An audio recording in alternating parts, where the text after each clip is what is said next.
Muito bom. Segundo a Silvia, que está aqui soprando as coisas para mim. Hoje é o 8º episódio do RivaCast. Eu estou em Belo Horizonte, minha cidade natal. E aqui do meu lado está o cara que vai conduzir esse papo hoje, que é o Rafa, da Árvore Comunicação. Conheço o Rafa de Priscas Elas. Trabalhou numa das empresas que eu fui executivo principal. Mas eu vou deixar aqui passar a bola para o Rafa, para ele conduzir o papo de hoje. Bola contigo, cara. O podcast é do Riva, mas hoje eu fui convidado para entrevistar o Riva. Essa é a verdade. Invasão de podcast. Invasão de podcast. E aí, bom, Riva foi meu cliente quando ele era executivo e depois virou professor. Então, para mim, ele é um grande professor. E como minha área é comunicação, e para mim, comunicação, gestão, governança, estratégia, está tudo interligado, eu vim pensando o seguinte: o que eu posso aproveitar hoje do Riva e compartilhar com vocês sobre o que a comunicação influencia na gestão. E o Riva a gente tem algumas histórias juntos que eu acho que pode sair aqui hoje. Mas antes, Riva, por que executivo tem tanto medo de falar com as pessoas? Pois é, e tem medo, mas não deveria, né? Que um dos atributos principais da liderança é se comunicar, quer dizer, vender a sua visão de futuro, para onde é que a gente vai levar essa empresa, como é que você vai engajar o time, como é que você vai instilar os valores das pessoas, como é que você vai combinar as regras do jogo. Você é também spokesperson, né? Você é a figura de referência para fora. Então, esse medo de se comunicar não deveria existir, né? E eu também observo que muitos dos executivos que eu atendo hoje, das empresas que eu atendo hoje, não sabem nem como se comportar. São entrevistados pela mídia. Como é que você deve se comportar numa entrevista, num gerenciamento de crise? E eu até pergunto para os caras assim, cara, vocês nunca ouviram falar de media training, né? E eu concordo com o que você está falando, mas acho que é um processo que muitas vezes é subestimado. Como é que eu vou me comunicar adequadamente para vender a estratégia, a visão, os valores, a minha relevância na comunidade, etc.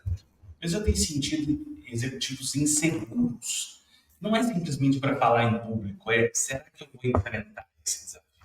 Gente, Mário, você compartilha dessa visão? Eu compartilho que a gente vive num mundo de absoluta incerteza, né? Aliás, eu venho definindo inovação, estratégia, dentro da estratégia, como gestão de cenários de incerteza. E como é que a gente prepara executivos, executivas para gerenciarem, para liderar em cenários de tanta incerteza?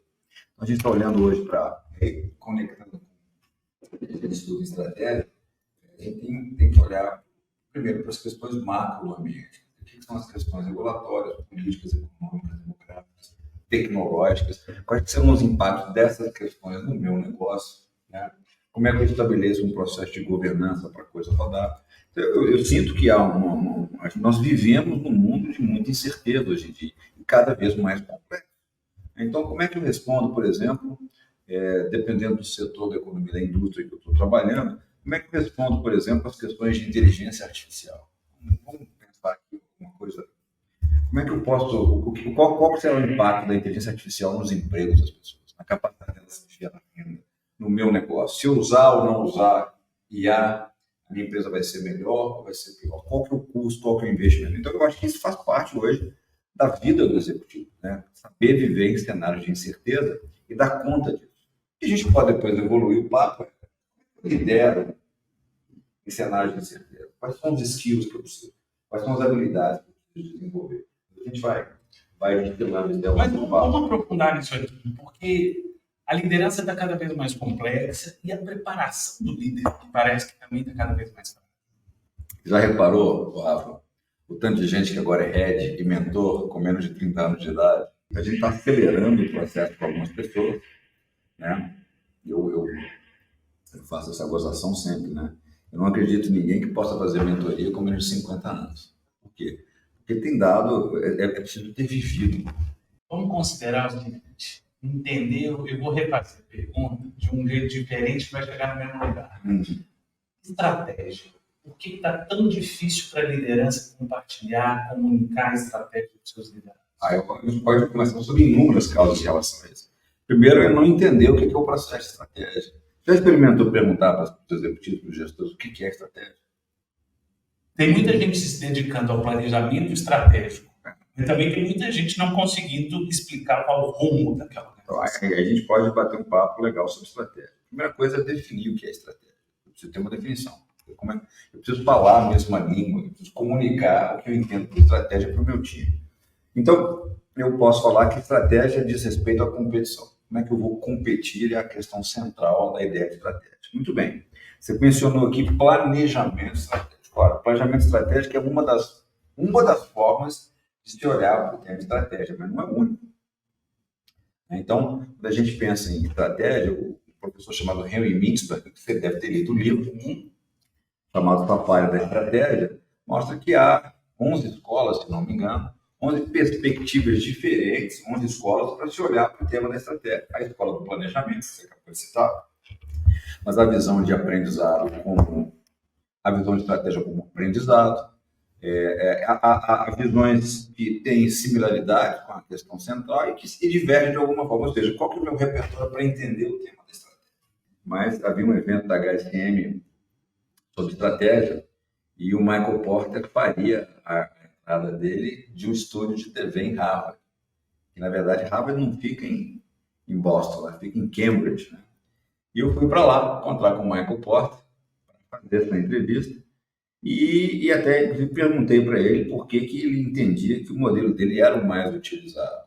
E aí ele fez as considerações e tal. Essa história de posicionamento vê a estratégia como uma questão fundamental de se posicionar dentro de um setor face aos concorrentes. Eu acho que, num primeiro momento, falta profundidade sobre o tema estratégia, estudar o que é estratégia, quais são as escolas, como é que eu faço isso acontecer, etc. E uma crítica importante é que a gente tem discutido estratégia sem número. Eu vejo várias conversas sobre estratégia. Qual é o objetivo? Quais são as métricas? Como é que a gente vai mensurar o sucesso, o fracasso?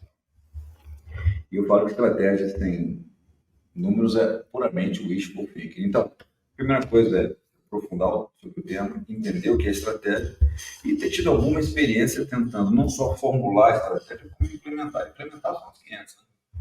Formular, quer dizer, acho que as pessoas têm aprendido a formular. Olhando para a escola de posicionamento, os executivos estão acostumados a pensar em 3 questões de posicionamento. A gente chama de A, R, I. Em inglês, Analysis, Formulation, Implementation. Então, no primeiro momento, o papel da estratégia é analisar o que está acontecendo lá fora, a gente chama de análise externa, eu olho para dentro, quais são as competências, os recursos que eu tenho internamente, a análise interna, e é daí que nasce um bebê chamado SWOT. O SWOT é resultado da análise interna com a análise externa. Depois que nós resolvemos essa questão, agora eu vou formular uma estratégia. Eu entendi o ambiente externo, entendi os recursos da companhia, então agora vamos formular. Tem 3 tipos de estratégias. Estratégias de negócio, business strategies, estratégias corporativas, corporate strategies e estratégias globais. No segundo momento, você vai aprender a formular uma estratégia. E aí eu sempre desafio os executivos nessa conversa. Nós vamos crescer 15% numa estratégia de diferenciação. Aí eu pergunto, o que é uma estratégia de diferenciação? A gente tem que ver 15% no número mágico. E depois nós vamos discutir o tema que você gosta, que é análise, formulação e implementação. Na implementação, nós vamos discutir o negócio que todo mundo fala, mas não sabe bem o que é estrutura organizacional, relação estratégia e estrutura. E nós vamos discutir também as questões de governança, que eu entendo, talvez eu tenha um entendimento diferente do meu, que governança é a separação entre gestão e propriedade. Chamamos de management rights e ownership rights. Como é que a gente estabelece um programa de governança para endereçar as questões de agir? Olha, Rido, conectando a sua resposta, você deu uma aula a partir de uma pergunta baseada em comunicação. Será que o executivo, será que a liderança está faltando, não estaria faltando conteúdo? Sim, você não pode ter comunicado se você não se aprofundou no tema. Exatamente. Eu concordo em gênero, número e grau, que você acabou de falar. Eu não vou comunicar bem algo que eu não tenho domínio conceitual, teórico. Não tem jeito. E outra coisa, eu não sou conceitual teórico, mas alguma experiência de ter feito isso. Né?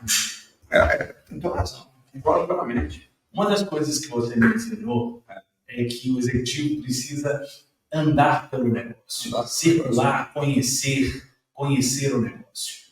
Como é que é a gestão do gabinete? Como é que é a gestão na operação? no chão de fábrica, onde as coisas Eu acontecem. falei exatamente sobre isso de novo antes, né? E eu dizia o seguinte, como executivo, eu tinha um processo de chegar. O meu primeiro processo, antes de chegar como executivo principal, é conversar, entender, analisar o setor, olhar as grandes questões macro, né? Não só macroeconômicas, ver quais são as expectativas, qual o tamanho do desafio e tal. E depois que eu chego lá, a primeira questão é ter uma estratégia mais ou menos conversada. Né? Depois eu preciso comunicar.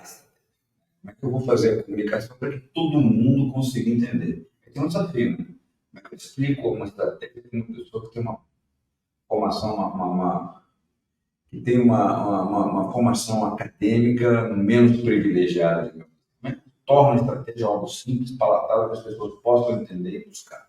Eu tenho uma preocupação muito grande em definir e pactuar os valores, né?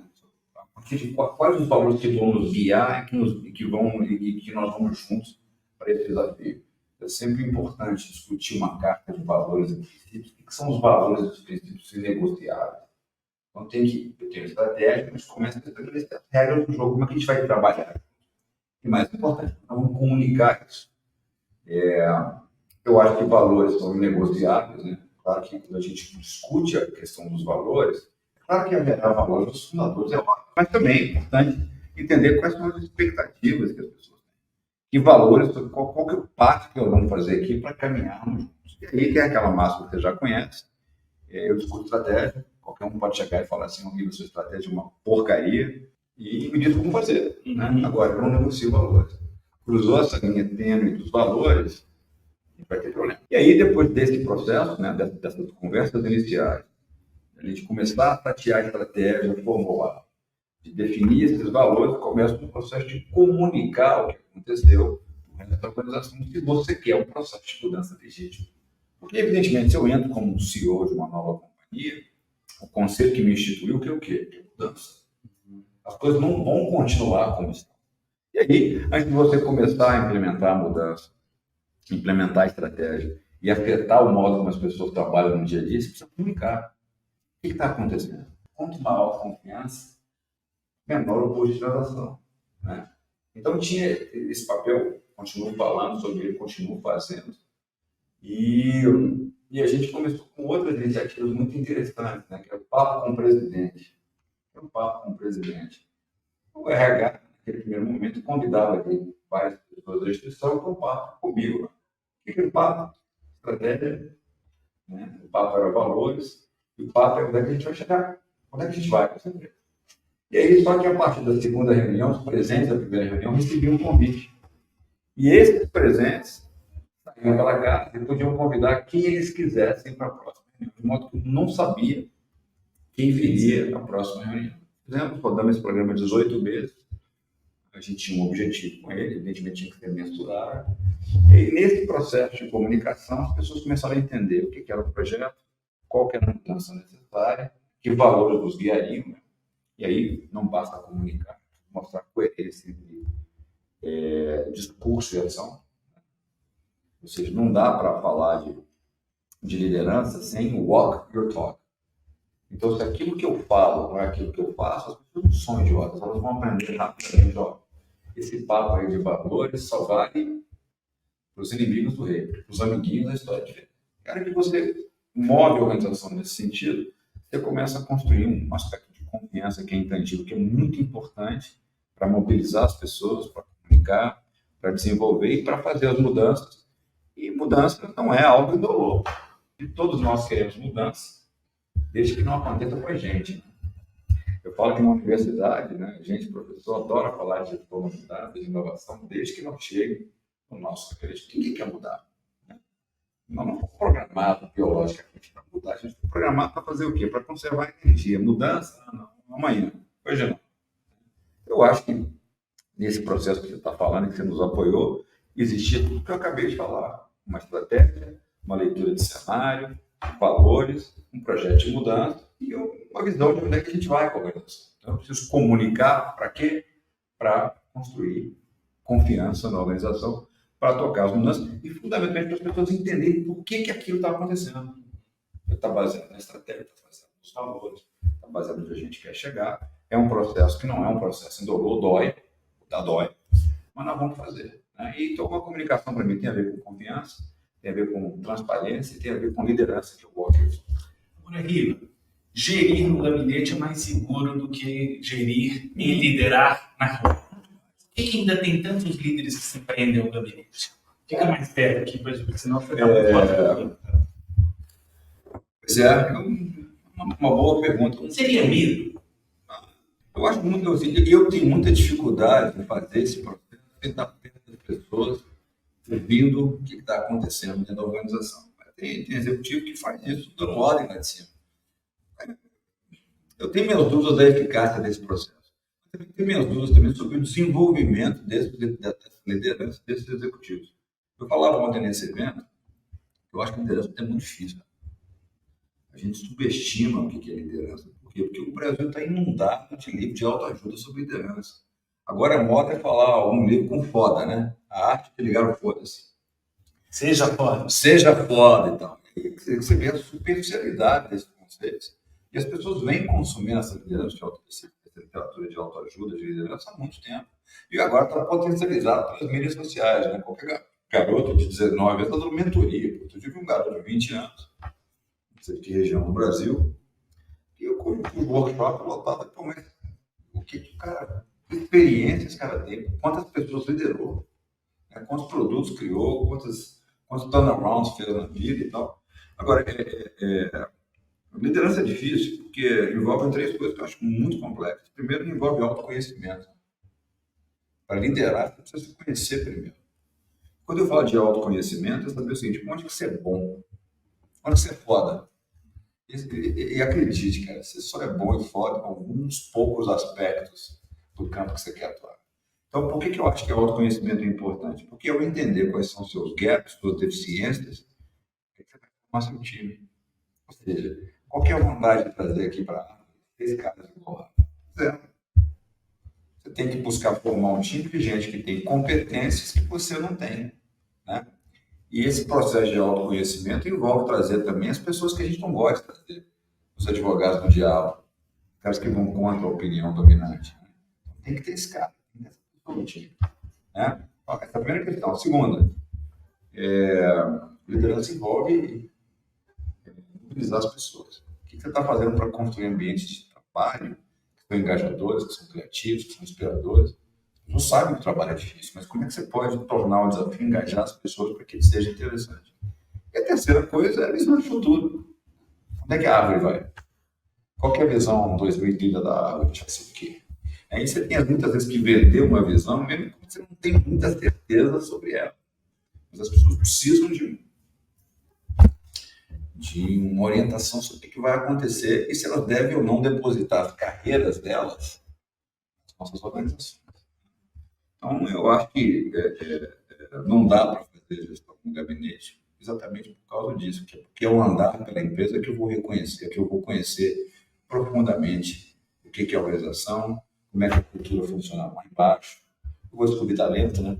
Quantos talentos eu descobri andando pela empresa? Gente que eu falo, pô, essa profissional aqui está aqui escondida debaixo de um gerente medíocre. Não, então tinha um pouco de trazer essas pessoas, dar o palco para elas, deixar elas brilharem. Então, liderança no fundo é isso também, né, cara? Desenvolver gente, trabalhar para as pessoas que não sucesso. Riva, na comunicação corporativa, principalmente na comunicação interna, um dos maiores desafios que a gente tem visto é o não cascateamento de informações. O presidente espera que os diretores compartilhem as informações, que espera que os gerentes compartilhem, os coordenadores, os supervisores, e isso fica parado no meio do caminho. Qual que é a sua visão, do ponto de vista de gestão, para isso? Dá para continuar acreditando nesse cascateamento? Essas visões são românticas. É preciso entender profundamente o que é uma organização. E que eu acho que falta esse entendimento. Nós estamos falando de coisas absolutamente românticas, achando que elas vão acontecer tranquilamente. Eu falo de compartilhar informações e conhecimentos. Balela. Se conhecimento é poder, me dá um motivo para eu compartilhar. Quais são os incentivos para isso? Ou seja, se eu quero que as pessoas compartilhem aquilo que sabem, tem que pensar em incentivos. A economia funciona na base de incentivos, gente. Quer melhorar o processo de compartilhamento de informações? Muda o processo de promoção. A empresa, a partir de agora, o líder que quer ser promovido para ficar acima do que está hoje, só será promovido se tiver formado um sucessor. Aí o compartilhamento deixa de ser algo romântico, está estabelecido em processo, você tem um conjunto de incentivos para fazer isso acontecer. Hoje a gente tem discutido no podcast possível algumas questões sobre fracasso inteligente, mas eu acho que são visões românticas, às vezes infantilizadas, de como as organizações realmente funcionam. Mas, voltando nessa questão da comunicação, existe aquele modelo mental de que analista não conversa com quem está acima. E a gente está vendo que empresas que continuam investindo nisso, elas têm um futuro muito claro pela frente, e não é do progresso, não é da positividade. Mas como lidar com essa cultura que ela é tão forte e que jovens que entram no mercado de trabalho, elas seguem alimentando, claro, uma parcela da sociedade, uma parcela do mercado, alimentando essa visão de hierarquia que começa na escola. Mas aí a gente precisa, isso não é ótimo, não é uma resposta para toda pergunta complexa, difícil, tem que ser uma resposta que é rápida, fácil, simples e 99% das vezes errada, né? Nós vamos fazer o contrário. Olha, para a gente definir as questões de hierarquia, a gente tem que olhar para um negócio chamado estrutura. Beleza, mas qual que é a estratégia? O que você faz? O que a sua empresa faz? Porque em alguns contextos, e dependendo da natureza do negócio, é fundamental seguir processos e protocolos e regras e ter uma instituição hierarquizada, óbvio. Você consegue imaginar o exército brasileiro na linha de frente na guerra e pedindo para as pessoas, não, o que você vai fazer? Não, tem que ter hierarquia, tem que ter regra, tem que ter... As pessoas têm exatamente que saber o que elas vão fazer. Então, essa questão da hierarquia, e sob quais condições e contextos? Vamos supor que você conhece uma pessoa que tomou um tiro num assalto. Você quer ir para um hospital cuja hierarquia é solta? Você quer ir para um pronto-socorro que as pessoas sabem exatamente o que fazer, sem a necessidade, às vezes, de fazer o combinado? Agora, há negócios em que é fundamental que as pessoas compartilhem, conversem, troquem informações. Eu penso em consultoria, por exemplo. Onde é que está o melhor conhecimento dentro da organização? Agora, nas organizações que eu liderei, analisando o ambiente externo, o setor que eu atuava, o contexto que eu enfrentava e o que eu precisava entregar, eu dizia um negócio muito simples. Aqui não tem esse papo, todo mundo conversa com todo mundo. Né? Eu dizia assim, olha, os diretores que estavam no meu time, com qualquer pessoa do seu time, não tem que pedir autorização para você. E você pode fazer a mesma coisa. Né? E aí você via lá os fantasmas, né? O jovem não aceita isso, não aceita aquilo, não aceita... Entendo. Mas falta aos jovens hoje responder e entender o que é uma organização, como é que ela funciona, o seu objetivo lá dentro. E acho que esses conflitos intergeracionais podem e devem ser administrados. Fácil? Não, não é fácil. Rio, a expressão que já está até velha, as empresas querem pensar fora da caixa. Mas muitas das vezes é a própria empresa que coloca a caixa, bota as pessoas lá dentro e lacra a caixa. Eu tenho um colega que fala isso, né? Pensar fora de qual caixa? A caixa da empresa? Né? Qual que é a sua visão sobre isso? Eu acho que essas coisas vão nos mitos né? São jargões, são palavrinhas, termos de efeito para falar de temas como estratégia e inovação. Né? Eu vim fazendo boa parte do podcast com a Silvia dizendo que algumas coisas não funcionam para inovação. Né? Brainstorming, pensar fora da caixa. O que é pensar fora da caixa? Não sei o que é. Brainstorming funciona para inovação? Não funciona. Fizemos aqui um brainstorming, por que não funciona? Não funciona porque para a inovação funcionar, a inovação é o que gera crescimento da sua estratégia, não é isso? Para a inovação funcionar, está faltando alguém nessa equação aí. Né? Você inova para quem?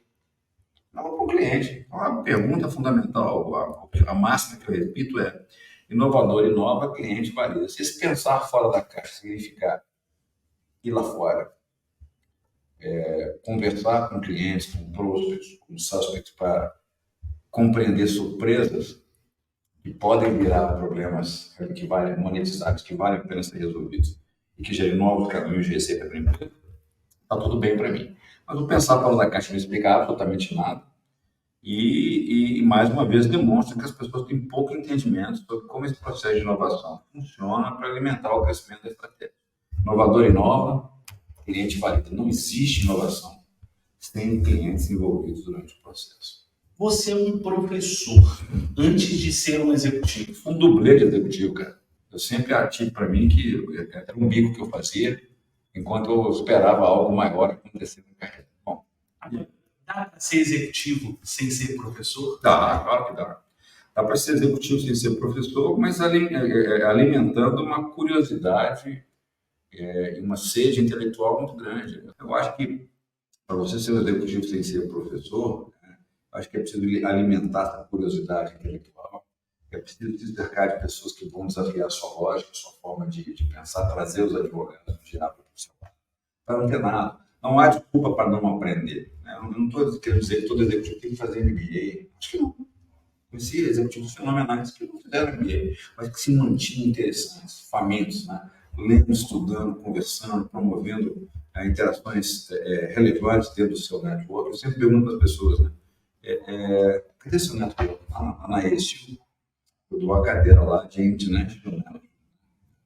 Executivos, mais sêniores, com MBA. E eu pergunto para os americanos assim, o amigo do chinês ali? Não.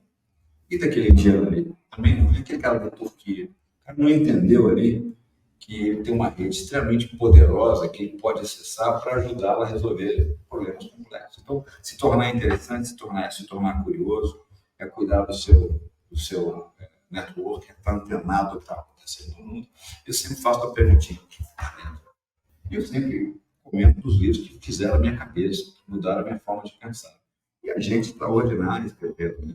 Então, é isso aí, cara. Assim, dá para ser executivo sem ser professor, mas os grandes executivos, as grandes figuras que eu conheci, eram pessoas interessantes, eram pessoas que promoviam e trabalhavam o seu network, que queriam ser desafiados, que estavam constantemente lendo, se informando, e às vezes fazendo aqui uma mentoria, aqui um cursinho, etc. Aliás, esses caras contratam a gente exatamente porque eles querem ser desafiados. Né?